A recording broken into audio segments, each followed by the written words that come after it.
आप समझिए कि आपके lips, teeth, year, eyes, head सबको बचाने के लिए जैसे यहाँ इन्होंने नाम ही इस तरह से दिया उसको।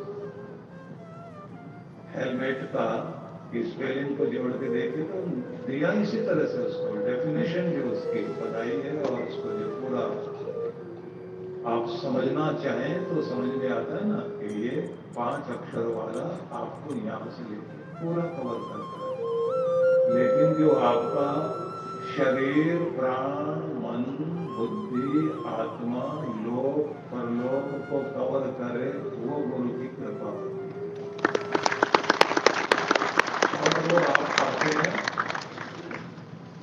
जब आप भीतर चलती हुई दुनिया को बाहर निकाल लें, माया लोक से बाहर निकाल लें। पिछले दिनों जो लोग मनाली में चांद्रायण तप करने गए थे तो उनको सिखाया गया था कि परमात्मा के साम्राज्य में प्रवेश कैसे करते हैं, क्योंकि हम रहते हैं माया लोक में, इस पृथ्वी लोक में। यहाँ की हर चीज आपको नीचे खींचती है और यहाँ नीचे की तरफ जाना बड़ा आसान लगता है। जानवर बनना बहुत आसान है, देवता बनना बड़ा मुश्किल है। पहाड़ पर चढ़ना बड़ा मुश्किल, पहाड़ से नीचे उतरना बड़ा आसान। पानी ऊपर चढ़ाना हो तो मुश्किल, ऊपर से नीचे लाना हो कुछ भी एफर्ट करने की जरूरत नहीं, क्योंकि यहाँ की हर चीज नीचे खींच रही है। तो आप उस लोक में कैसे जाएं जहां जिस लोक में जाते ही वो आपने देखा ना कि जब किशोर कुमार ने एक गाना गाया, लिखा खुद, धुन खुद बनाई, जो उसके दिल से निकलता था कि आ लेके चलो तुम्हें ऐसे नीले गगन के तले, ऐसे नीले गगन के तले लेके चलता हूं जहां गम भी ना हो, आंसू भी ना हो, बस प्यार ही प्यार भले दिल से निकल रहा। दुनिया का कोई ऐसा कोना तो हो जो नीचे ना खींचता हो, जहां प्रेम हो, गम ना हो, आंसू ना हो।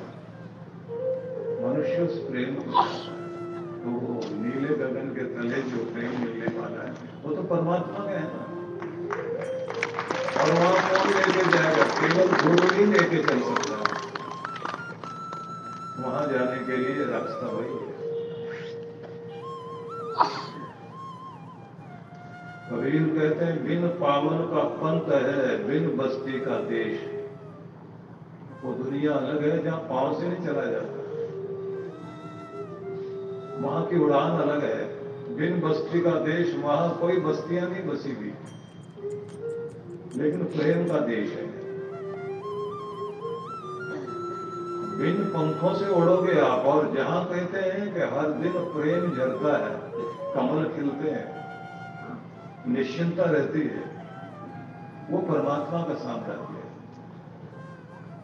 उस साम्राज्य को आप बाहर नहीं ढूंढोगे, वो आपके भीतर है। और आपके भीतर कैसे प्रवेश होता है तो वो उन दिनों हम लोग साधना सिखा रहे थे।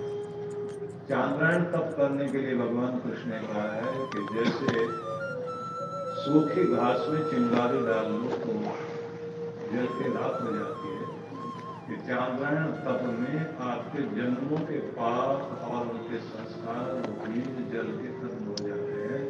तो हरेक को कहा है कि जन्मदिन से पहले 10 दिन कम से कम व्यक्ति को चांद्रायण तप जरूर करना चाहिए, जिससे उस साल के पापों का, संस्कारों का जो प्रभाव जीवन से जुड़ा है वो खत्म हो जाए। तो आपको बताया कि पहले शरीर को शांत करना, फिर प्राणों को संतुलित। ठीक है, समझ में आ गया? इसके बाद आता है मन को व्यवस्थित कर लेना है। मन एकाग्र करना सीख जाए। मन को एकाग्र करना सीख गया, मन लगे, मन खो जाए, मन डूब जाए, मन लीन हो जाए, मन किसी भी काम में इतना रसपूर्ण हो जाए, खुद का ध्यान न रहे। किसी भी चीज में इतने खो जाइए, इतने डूब जाइए कि आपको पता ही नहीं आप कौन सी दुनिया में। तो ये एकाग्रता है, ये कंसंट्रेशन, फोकस बनाना सीख जाए। तो जैसे सूरज की किरणें मैग्नीफाइंग ग्लास में डालकर आप नीचे फोकस बनाए तो कागज जलने लग जाता है ना, नीचे आग जलने लग जाती है। तो सारी किरणें एक जगह होकर केंद्रित हुई ना, तो नीचे रुई रखो, कपड़ा रखो, कागज रखो तो आग लग जाती है। सोलर एनर्जी का दोहन आजकल हो रहा है ना, तो वहां भी तो यही है ना कि सारी किरणों को ला करके और फिर आप एनर्जी प्राप्त करते हैं, ऊर्जा प्राप्त करते हैं, विद्युत बनती है। ऐसे ही आप भी अपनी सारी शक्तियां, सारा ध्यान, सब जगह आपकी जो जैविक विद्युत है, बायो इलेक्ट्रिसिटी जो आपके शरीर में काम करती है, उसे एक जगह केंद्रित कर दीजिए, मन एक जगह लगा दीजिए और फिर चमत्कार देखिए। मन अगर प्रेम में लग गया तो प्रेम को बढ़ा देगा, और घृणा में लग गया तो घृणा को बढ़ा देगा। किसी के प्रति भी एक बार मन में घृणा आ जाए और मन उस पर टिक जाए, फिर उस आदमी के इतने दुर्गुण दिखाई देंगे आपको, ऐसा लगेगा ये आदमी तो राक्षस है।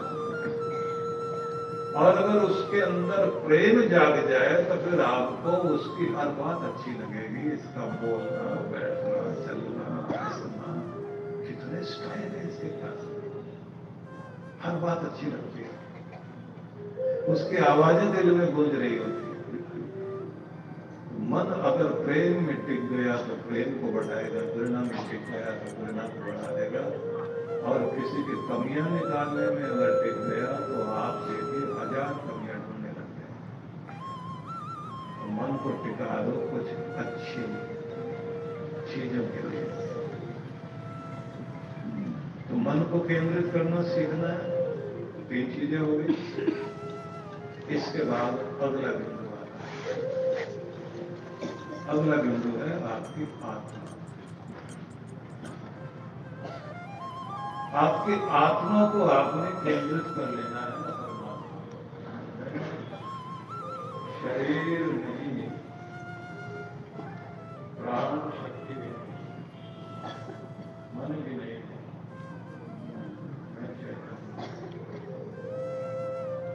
मैं एक पवित्र आत्मा। ये शरीर लेकर इस संसार की यात्रा पर आया और इस तरह के शरीर मैंने अनेक उदाहरण दिए। इस शरीर को बदलकर फिर मैं अगले जन्म की यात्रा पर जाऊंगा। यहां जितनी भी चीजें मुझे दुनिया में दी गई है वो यहीं से दी गई, यही यूज करने के लिए दी गई, यही छोड़कर जाने के लिए, चार्ज देकर जाने के लिए दी गई। यहाँ की कोई चीज मैं अपने साथ नहीं ले जा सकता। यहाँ मैं अपनी मलकियत दिखाता हूँ तो मेरी सारी मलकियत झूठी है।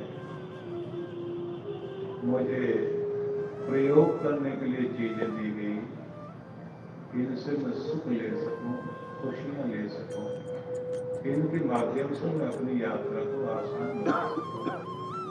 मैं इस संसार में एक परदेशी की तरह, पर्यटक की तरह आया हूं और फिर यहाँ का तमाशा देखकर एक दिन अपनी दुनिया में लौट जाऊंगा परमात्मा की।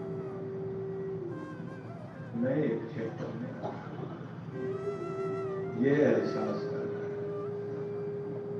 समझ में आया?